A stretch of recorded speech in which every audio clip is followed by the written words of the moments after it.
एक बढ़िया कंपनी से आपकी मुलाकात भी कराते हैं। धानुका एग्रीटेक मैनेजमेंट से हम बात कर रहे हैं आज कॉर्पोरेट रेडार में। दिग्गज एग्री इनपुट कंपनी है। हर्बिसाइड, इंसेक्टिसाइड, फंजिसाइड्स और प्लांट ग्रोथ से जुड़े इनके कई प्रोडक्ट्स हैं।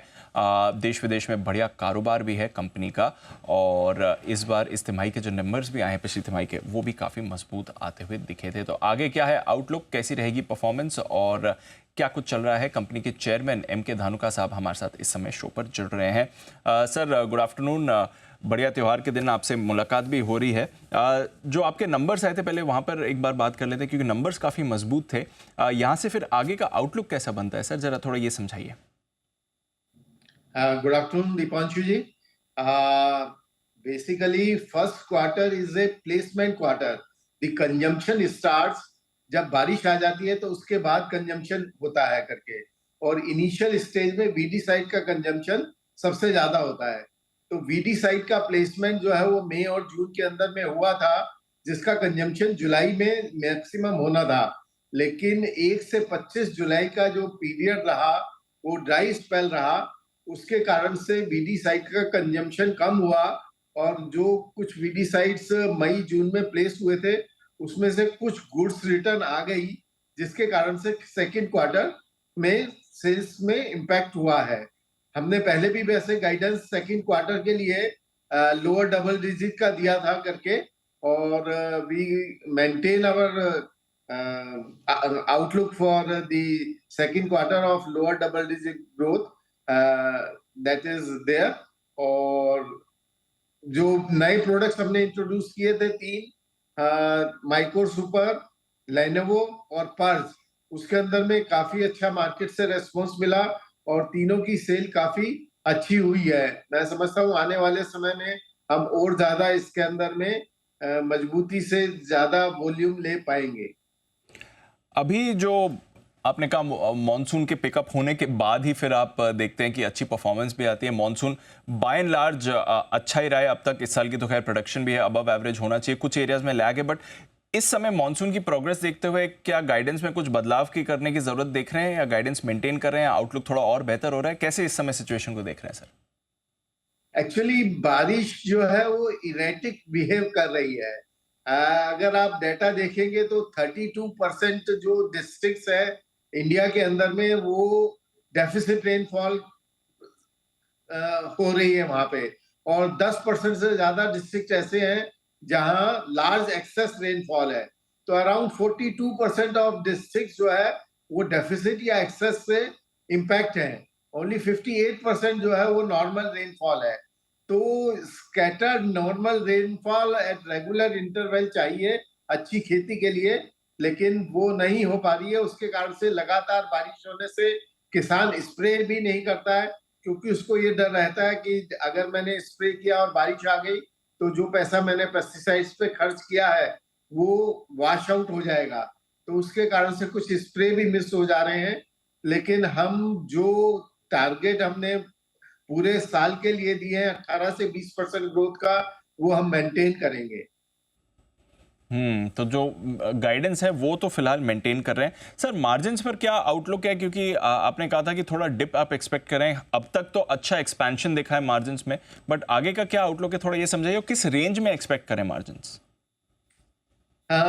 हमने गाइडेंस दी है सर कि मार्जिन के ऊपर में 100 बिप्स जो है वो एबिटा मार्जिन के ऊपर में इम्पैक्ट आ सकता है, क्योंकि कंपनी जो नए मॉलिक्यूल्स इंट्रोड्यूस कर रही है उसको जो है मार्केट में एस्टेब्लिश करने के लिए ज्यादा प्रमोशनल एक्टिविटीज कर रही है।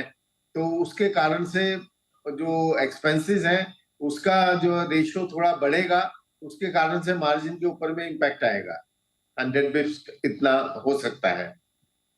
जो एस्टैब्लिश प्रोडक्ट्स है उनमें तो कोई परेशानी नहीं है ना सर? नहीं, एस्टेब्लिश मॉलिक्यूल्स जो टर्गा सुपर है, कैलडान है, कैलडान की तो बल्कि शॉर्टेज है, जो नहीं मिल रहा है तो उसकी सेल सफर कर रही है। मैं इसलिए भी पूछ रहा हूं क्योंकि आगे प्राइसिंग की स्ट्रैटेजी क्या है, थोड़ा ये समझाइए सर। क्योंकि आपका एक जो वॉल्यूम और वैल्यू ग्रोथ का गैप है वो थोड़ा दिख रहा है। वॉल्यूम ग्रोथ 39% है, बट कुल सेल्स ग्रोथ 33% ही रही है। तो आगे प्राइसिंग को क्या लेकर है, और अगर कुछ कह रहे हैं कि कुछ की मॉलिक्यूल्स में शॉर्टेज है तो क्या प्राइस बढ़ाने का स्कोप मिलता है वहां पर सर? यस, जहां पे शॉर्टेज होती है वहां डेफिनेटली प्राइस इंक्रीज करने के चांसेस होते हैं, क्योंकि मार्केट में अवेलेबिलिटी नहीं होती है और डिमांड ज्यादा होती है, तो आप प्राइस बढ़ा सकते हैं। अब जो प्राइसेस का ट्रेंड है वो करीब करीब स्टेबल है। जो पहले डिक्लाइन चल रहा था वो रुक गया है, और पूरे साल के एंड तक हम जो है वैल्यू और वॉल्यूम के अंदर में 2% का डिफरेंस देख रहे हैं, जो कि फर्स्ट क्वार्टर में 6% था, वो ईयर एंड आते आते 2% रह जाएगा। चलिए, तो ये गैप जो है ये थोड़ा कम होना चाहिए, तो थोड़ी प्राइसिंग भी आगे बढ़ेगी। रॉ मटेरियल प्राइसिंग पर इस समय क्या ट्रेंड है? क्या प्राइसेस बॉटम आउट हो गए रॉ मटेरियल्स के इस समय? आप किस तरह का एक्सपीरियंस ले रहे हैं सर इधर? हाँ, प्राइसेस बॉटम आउट हो चुके हैं चाइना के अंदर में।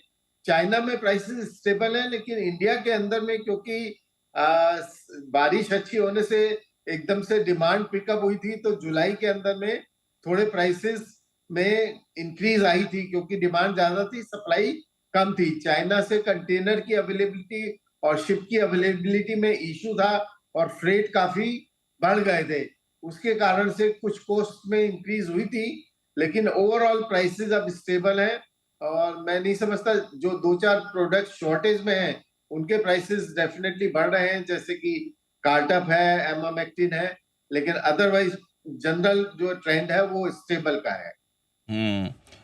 दहेज प्लांट से प्रोडक्शन आपका शुरू हो गया सर? थोड़ा इसके बारे में बताइए, किस तरह का कंट्रीब्यूशन आ रहा है ओवरऑल सेल्स में, और आगे ब्रेक इवन कब होगा यहाँ से, या कैसी परफॉर्मेंस रहेगी इस प्लांट की सर? देखिए, दहेज प्लांट से जैसे हमने गाइडेंस दिया था, इस साल हम लगभग 50 करोड़ का टर्नओवर एक्सपेक्ट कर रहे हैं। अभी हम एक ही प्रोडक्ट बना रहे हैं, बाइफेन्थ्रीन टेक्निकल, और जल्द ही एक दूसरा मॉलिक्यूल स्टार्ट करने जा रहे हैं। तो दहेज को हमें एज ए स्टार्टअप लेना पड़ेगा। जैसे स्टार्टअप को समय लगता है एस्टेब्लिश होने में, वैसे ही दहेज प्लांट को समय लगेगा। जब वी आर वेटिंग कि हमें जापान से कोई स्पेशल मॉलिक्यूल मिल जाए, ताकि हम यहाँ कॉन्ट्रैक्ट मैन्युफैक्चरिंग कर सकें, जिससे कि वहां की टॉप लाइन और बॉटम लाइन इंप्रूव हो सके। तो आने वाले समय में हमने रजिस्ट्रेशन के लिए भी अप्लाई किया है, और एक्सपोर्ट की पॉसिबिलिटीज भी काफी ज्यादा है। जब हमारे रजिस्ट्रेशन हो जाएंगे विदेशों में, तो हम दहेज से एक्सपोर्ट भी काफी अच्छी मात्रा में कर पाएंगे। कब तक एक्सपेक्ट कर रहे हैं, या कोई ऐसे प्रोडक्ट्स या मॉलिक्यूल्स हैं जिस पर ऑलरेडी काम चल रहा है सर? बाइफेन्थ्रीन में काम चल रहा है, और दूसरा एक मॉलिक्यूल जो मैंने बताया कि अभी शॉर्टली हम स्टार्ट करने जा रहे हैं, शायद सितंबर के अंदर में ही उसकी प्रोडक्शन स्टार्ट हो जाएगी। और जो रजिस्ट्रेशन है उसको आने में अभी 4 से 5 महीने का समय लगेगा। तो मेजर उसका जो बेनिफिट है वो नेक्स्ट फाइनेंशियल ईयर में ही आ पाएगा एक्सपोर्ट का। कोई और केपेक्स प्लान कर रहे हैं सर, या अभी के लिए अच्छी कैपेसिटी है?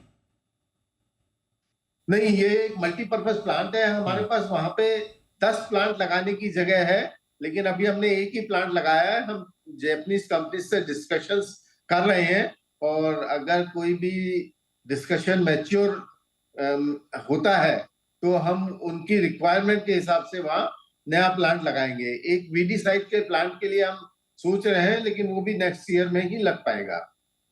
चलिए, बढ़िया है सर। अच्छा लगा धानुका साहब आपसे बात कर कर, और बहुत ही बढ़िया तरीके से आपने सारी डिटेल्स भी हमारे साथ शेयर करी। बहुत बहुत शुक्रिया सर आज हमें अपना समय देने के लिए। Thank you sir. Thank you Deepanshu ji, धन्यवाद।